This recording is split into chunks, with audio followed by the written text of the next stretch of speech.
할렐루야. 9월 20일 수요일입니다. 히브리서 말씀 10장 26절부터 끝절 39절까지 말씀을 읽고 은혜 나누도록 하겠습니다. 우리가 진리를 아는 지식을 받은 후 짐짓 죄를 범한즉 다시 속죄하는 제사가 없고 오직 무서운 마음으로 심판을 기다리는 것과 대적하는 자를 태울 맹렬한 불만 있느니라.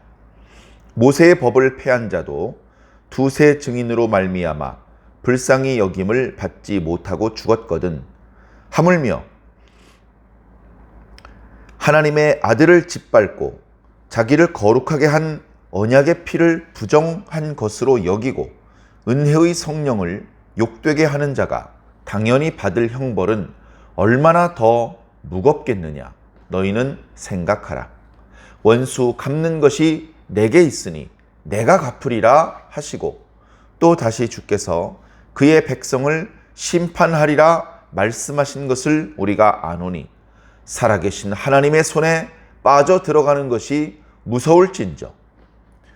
전날에 너희가 빛을 받은 후에 고난의 큰 싸움을 견디어 낸 것을 생각하라. 혹은 비방과 환난으로서 사람에게 구경거리가 되고 혹은 이런 형편에 있는 자들과 사귀는 자가 되었으니 너희가 갇힌 자를 동정하고 너희 소유를 빼앗기는 것도 기쁘게 당한 것은 더 낫고 영구한 소유가 있는 줄 알미라. 그러므로 너희 담대함을 버리지 말라. 이것이 큰 상을 얻게 하느니라. 너희에게 인내가 필요함은 너희가 하나님의 뜻을 행한 후에 약속하신 것을 받기 위함이라. 잠깐 후면 오실 이가 오시리니 지체하지 아니하시리라.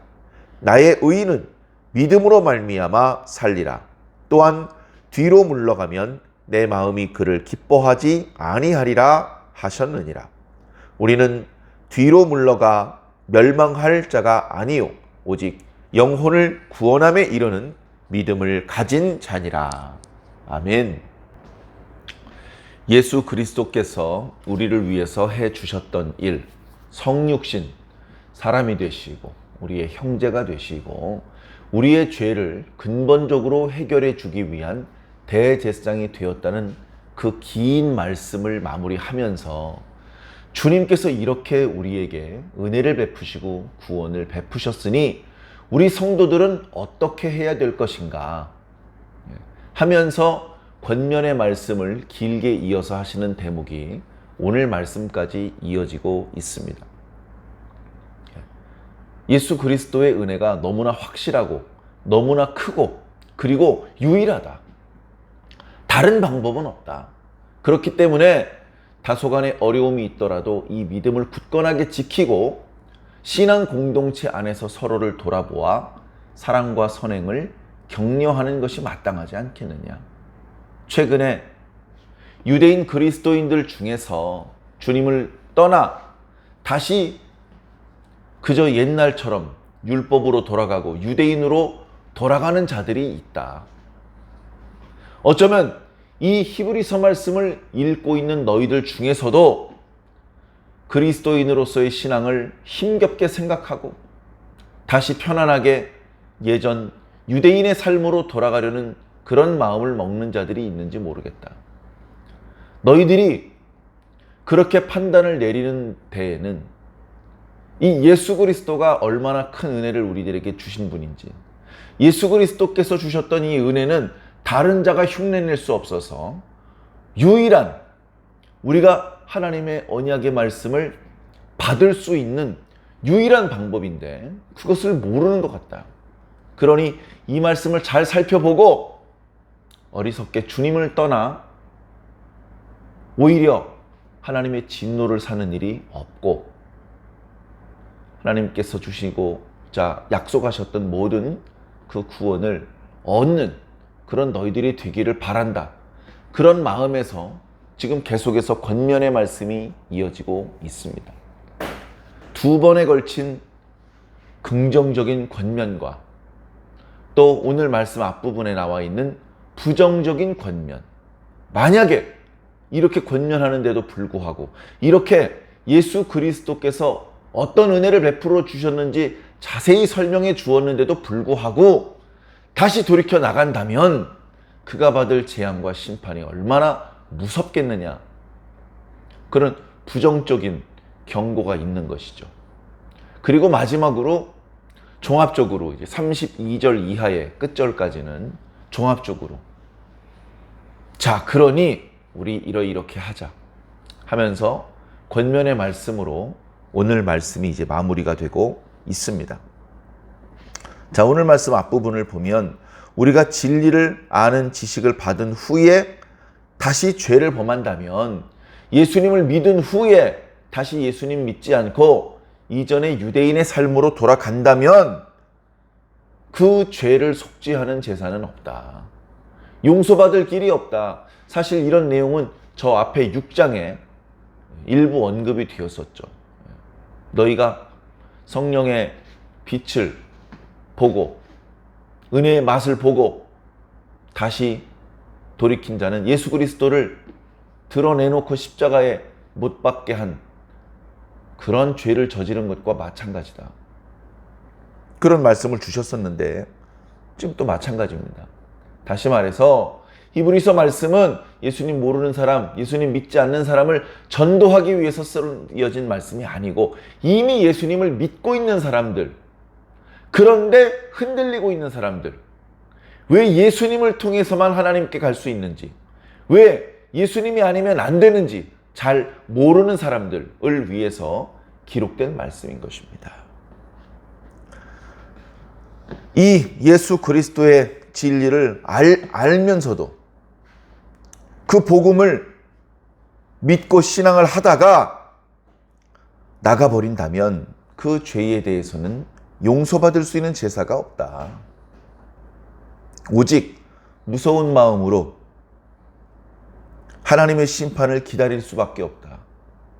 그 심판의 불은 하나님께서 대적들을 도말하실 때 쏟으시는 맹렬한 불꽃이다. 28절과 29절, 모세의 계명을 어긴 자들도, 저 사람이 율법을 어기는 것을 우리가 보았습니다. 두세 증인 때문에 불쌍히 여김을 받지 못하고 그대로 형벌을 받았다. 그대로 형벌을 받았다. 하물며 하나님의 법을, 땅에서 선포된 모세의 법을 어겨도 용서받지 못하고 형벌을 당했는데, 돌에 맞아 죽거나 그냥 넘어가는 법이 없었죠, 죄에 대해서. 그런데 하나님께서 위로부터 직접 하신 말씀, 너희들은 내 아들을 존중해 주도록 해라. 너희들은 내 아들이 하는 말을 듣도록 해라. 근데 그렇게 하지 않고 하나님의 아들을 짓밟고 자기를 거룩하게 하신 분 예수 그리스도의 보혈을 부정한 것으로 여기고 은혜의 성령을 욕되게 한다. 어마어마하죠. 자기가 단순히 그리스도인의 삶에서 다시 유대인의 삶으로 돌아간 것뿐인데 그 행동의 영적인 의미는 이렇다는 겁니다. 성부와 성자와 성령을 부정하는, 용서받을 수 없는 범죄를 저지르는 것이다. 그저 모세의 계명, 일부 계명을 어긴 자도 용서 없이 형벌을 당했는데, 성부와 성자와 성령을 부정하는 죄를 저질렀다면 얼마나 더 무서운 형벌이 있겠느냐, 얼마나 더 가혹한 형벌이 있겠느냐. 너희가 이 부분을 좀 생각했으면 좋겠다. 30절에 원수 갚는 것이 나에게 있으니 내가 갚겠다. 또 말씀하시기를 주께서 그의 그의 백성을 심판하리라. 두려운 말씀입니다. 두려운 말씀. 원수야, 원수. 누가? 하나님, 예수님, 성령님을 부정한 사람은 하나님의 원수입니다. 그가 조금 전까지 모세를 통해서 계명을 들었고 제자들을 통해서 복음을 들었다 할지라도 결과적으로 성부와 성자와 성령을 부정하는 신앙을 저버리는 그런 모습을 보인다면 결국 그는 하나님의 원수가 될 것입니다. 하나님의 원수는 놔둬라, 내가 심판할 것이다, 그렇게 말씀하신다는 겁니다. 하나님께서 직접 심판하신다는 겁니다.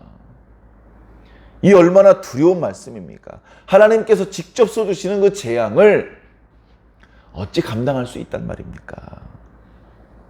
31절에 살아계신 하나님의 손에 빠져 들어가는 것이 무서울진저. 아, 무섭도다. 하나님의 손에 빠져 들어가는 것이요. 감탄사죠. 탄식이죠. 하나님의 재앙에서 벗어져 나올 수가 없습니다. 하나님의 재앙으로부터 우리를 변명해주고 우리를 건져주실 분은 예수님인데 예수님을 부정한 사람이 무슨 용서를 받고 무슨 불쌍히 여김을 받겠습니까? 참 두려운 말씀이죠. 이런 상황인데도 네가 기어이 예수를 버리고 다시 유대인의 삶으로 돌아가겠느냐? 이런 영적인 상황을 말해 주었는데도 네가 교회를 떠나고 목회자를 떠나고 다시 세상으로 돌아가서 잘 먹고 잘 살 수 있겠느냐? 순간적으로는 성공한 것처럼 비춰질 수 있어요. 교회를 다니지 않아도 아무 문제가 없는 것처럼 그렇게 느껴질 수 있어요. 처음에는. 교회를 안 갔더니 헌금 지출이 줄고 예배 시간이나 사람들과 친교의 시간 때문에 낭비되었던 시간이 많이 남고 그동안 해보지 못했던 많은 것들을 해볼 수 있고 더 자유롭고 더 행복한 것처럼 느껴질 수도 있습니다. 순간적으로는. 얼마나 지속되겠습니까? 그 선택이, 예수님을 더 이상 믿지 않기로 한 선택이 그 사람을 얼마나 오랫동안 행복하게 만들 수 있겠습니까? 그의 생명이 다하는 순간, 아니 그렇게 죽음을 맞이하기 전에라도 조그만한 실패와 좌절을 맛보더라도 감기에만 걸리더라도 이상하게 두렵고 불안하고 뭔가 의지하고 싶은데 예전에는 습관적으로라도 주님 찾았는데 자신이 배반한 그 주님의 이름을 다시 부를 수는 없고 이러다가 내가 졸지에 망하는 게 아닌지 두렵고 예수님을 떠나기로 한 결정이 여러분들을 얼마나 오랫동안 행복하게 만들 수 있겠습니까? 여러분들을 최종적으로 진정하게 행복하게 만들 수 있겠습니까? 스스로 깊이 생각해 보시기 바랍니다. 이것은 죽고 사는 문제이기 때문에 대충 얼렁뚱땅 넘길 문제는 아닙니다. 심각하게 생각하시고 진지하게 고민해 보시고 결정을 내릴 문제입니다. 사실 예수님을 계속 믿을지 그만 믿을지를 고민한다는 것 자체가 벌써 실패한 것이고 벌써 위기를 자초하고 있는 것이며 그 고민의 결과 예수님을 다시 믿기로 했다 하더라도 어떤 계기가 생기면 또다시 예수님 등질 궁리를 하게 될 것입니다. 불쌍한 생명이 되는 것이죠. 참 안타깝습니다만 어찌하겠습니까? 자, 계속해서 말씀을 살펴보겠습니다. 32절입니다. 전날에 너희가 빛을 받은 후에 고난의 큰 싸움을 견디어낸 것을 생각해라. 이봐, 왜 예수님을 등지려고 그래? 자네 그래도 예수 믿는 믿음 안에서, 예수 믿는 믿음 안에서 고난의 큰 싸움도 견디면서 여기까지 왔잖아.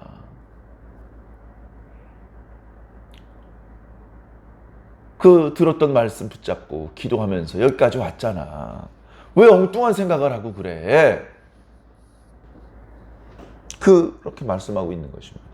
33절에 비방과 환난으로서 사람의 굴경거리가 되고 혹독한 고통을 당한 사람 중에는 이렇게 공개적인 자리에서 비방과 환난을 당하는 경우도 있었고, 또는 그런 사람을 모른 채 하지 않고 뛰어들어가서 같이 비난을 받게 되고 구경거리가 되더라도 그 고난 당하고 있는 형제를 두둔하고 그 형제 편에 서서 그 형제를 도와주는 그런 선한 역할을 네가 했었잖아. 그런데 왜 이제 와서 예수님을 더 이상 믿지 않겠다고 하는 거야? 34절 너희가 갇힌 자를 동정하고 너희의 소유를 빼앗기는 것도 기쁘게 서. 신앙 안에서 옥에 갇힌 자들이 있습니다. 잘못한 것이 없는데 가진 소유물을 빼앗긴 적이 있습니다. 잘못이 없어요. 이유가 있다면 예수님을 믿었기 때문입니다. 그런 것들이 힘들어서 더 이상 예수를 믿지 않을 고민을 하는 경우도 있겠지만, 그러나 그게 아니다. 감옥에 갇히는 것도, 억울하게 물건들을 빼앗기는 것도 오히려 기쁘게 생각했었지 않느냐 너는. 그게 뭐가 기쁜 일입니까 솔직히. 잘못한 것도 없는데. 그것이 오히려 기쁘게 느껴지는 이유는 딱 하나입니다. 하나님께서 주시는 더 낫고 영구한 소유가 있다는 것을 알기 때문입니다. 사랑하는 성도 여러분, 저희 교회 표가 올해 더 좋은 것을 주시는 하나님입니다.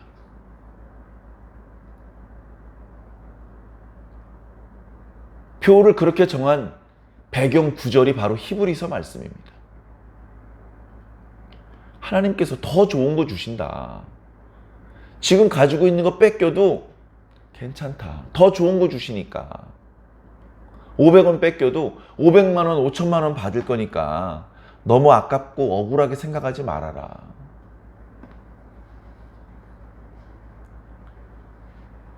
하나님께서 우리를 위해서 예비하신 더 좋고, 이건 뺏기지 않는 거예요. 영구한 우리의 소유가 되는 겁니다.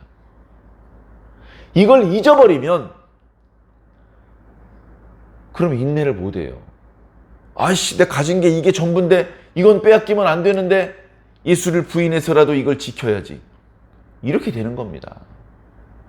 그래 다 가져가라. 다 가져가. 내 목숨을 가져가더라도 하나님께서는 나에게 더 좋은 걸 주신다. 다 가져가라. 빼앗기면서도 성내지 않고 도로 찾으려 하지 않고 오히려 기뻐하는 것은 하나님께서 더 좋은 것을 주신다는 것을 알기 때문이다. 이걸 알기 때문에 신앙을 하는 것인데, 잊어버린 사람이 어떻게 그 신앙을 더 이어갑니까? 어떻게 고난을 견딥니까? 하나님께서 더 좋은 것을 주시는 걸 모르는데. 자, 그래서 너희들은 그것을 알고 잘 견뎌라. 인내해라. 믿음을 저버리지 말아라. 어리석게 하나님의 진노에 빠져들어가지 말아라. 그렇게 권면하고 있는 것입니다. 35절에 너희 담대함을 버리지 말라. 두려워하지 말라는 뜻이죠. 그리고 들었던 말씀에 대해서 의심하지 말라는 뜻입니다. 흔들리지 말라는 뜻입니다. 확신감 가운데 든든한 반석 위에 서 있는 것처럼 흔들림 없이 주님을 믿어라. 다가오는 파도, 다가오는 폭풍우를 두려워하지 말아라. 이것이 큰 상을 얻느니라. 우리가 지금 약속을 받았잖아요. 약속. 네가 영생을 얻을 것이다. 네가 천국에 들어가게 될 것이다. 약속을 받았잖아요. 근데 아직은 그 약속이 완성되질 않았잖아요. 약속의 성취를 가고 있잖아요. 아직 완성된 건 아니란 말이죠. 이런 상황에 중간에 도중 하차하면 아무것도 없는 것입니다. 최종적으로 더 낮고 영구한 소유를 얻으려면, 하나님께서 주시는 큰 상을 받으려면 어떻게 해야 되겠습니까? 담대함을 버리면 안 됩니다. 36절에 인내가 필요합니다. 인내가. 그냥 시간을 보내는 걸 인내라고 하지 않습니다. 고통을 견뎌내는 것, 그것을 견뎌내기 위해서 믿음과 소망을 소환하는 것, 말씀을 붙잡고 버텨내는 것. 인내는 쉬운 것이 아닙니다. 그것이 우리들에게 필요하답니다. 그것은 너희들이 하나님의 뜻을 행한 후에 아무것도 하지 않고 상만 받는 게 아니에요. 우리가 지금은 하나님의 뜻을 행하여야 되는 차례입니다. 지금은 우리가 하나님의 뜻대로 살아야 될 시간입니다. 나더러 주여 주여 하는 자마다 다 천국에 들어갈 것이 아니요, 오직 하늘에 계신 내 아버지의 뜻대로 행하는 자라야 들어가리라. 예수님 말씀입니다. 아무것도 하지 않고 하나님 나라에만 들어가길 바란다. 날강도죠. 아무도, 우리가 성경에서 만나는 의인들 중에는 아무도 그런 사람이 없었습니다. 우리는 지금 하나님의 뜻을 행하는 시간입니다. 그 과정에서 사람들에게 모함을 당할 수도 있고 구경거리가 될 수도 있습니다. 그럼에도 불구하고 불평하지 않습니다. 오히려 기뻐합니다. 하나님께서 더 좋은 영구한 기업을 주실 것을 알기 때문에 그렇습니다. 그걸 알기 때문에 현재 내 몸을 부딪혀오는 이 파도와 폭풍우를 견뎌내는 것이죠. 그렇게 견디다 보면 우리가 받은 이 약속의 말씀이 현실이 되는 순간이 온다. 그 순간에 그 약속의 열매를 내가 맛보기 위해서는 지금 담대해야 되고 지금 인내해야 하는 것이죠. 잠시 잠깐 후면 오실 이가 오시리니 지체하지 아니하시리라. 너희들이 약속을 믿고 지금 인내하고 있는데 무한정 기다리라고만 하는 것이 아니다. 때가 되면 온다. 그 때가 되면 더 늦추지 않고 지연되지 않고 반드시 온다. 그러니 두려워하지 말아라. 고난이 힘들긴 하겠지만 낙심하지 말아라. 잘 인내해다오. 잘 견뎌다오. 끝까지 견디고 하나님의 축복을 받아다오. 그렇게 말씀하고 있습니다. 나의 의인은 믿음으로 말미암아 살 것이다. 뒤로 물러나면 내 마음이 그를 기뻐하지 않을 것이다. 닥치는 환난이 부담스러워서, 너무 고통스러워서 뒤로 물러나 버려. 나 교회 안 다닐래요. 나 다시 옛날 유대인의 삶으로 돌아갈래요. 그렇게 하는 것은 하나님의 마음을 기쁘시게 할 수 없다.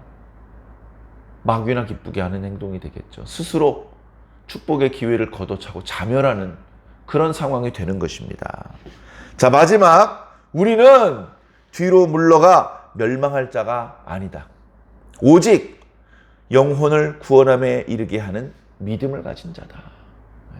믿음. 모든 문제를 해결할 수 있는 열쇠로 믿음을 말씀하고 있습니다. 이 믿음은 그저 난 예수님을 믿습니다, 무슨 신앙 고백을 하라는 말씀이 아니고, 그 예수 그리스도를 믿는 믿음 안에서 인내하는 것, 충성하는 것, 절제하는 것, 순종하는 것 다 포함된 겁니다. 믿고 그 믿음 때문에 하는 나의 모든 말과 행동들, 그걸 다 포함해서 믿음이라고 말씀하시는 겁니다. 그 믿음은 그저 마음의 상태가 아닙니다. 내 인생 전체의 모습입니다. 이 믿음이 어떠한지는 내일부터 묵상하게 될 히브리서 11장 말씀에 자세히 말씀해 주고 있습니다. 믿음이 무엇인지, 믿음은 어떻게 하는 것인지, 믿음은 어떤 결과를 불러오는 것인지, 이어지는 말씀 묵상을 통해서도 큰 은혜 주실 줄로 믿습니다. 오늘도 이 말씀을 붙잡고 흔들림 없이 담대함으로, 인내함으로, 믿음으로 끝까지 살아남으셔서 영적으로 주님께서 약속하셨던 모든 축복과 구원을 맛보게 되시기를 예수님 이름으로 간절히 축원합니다. 아멘.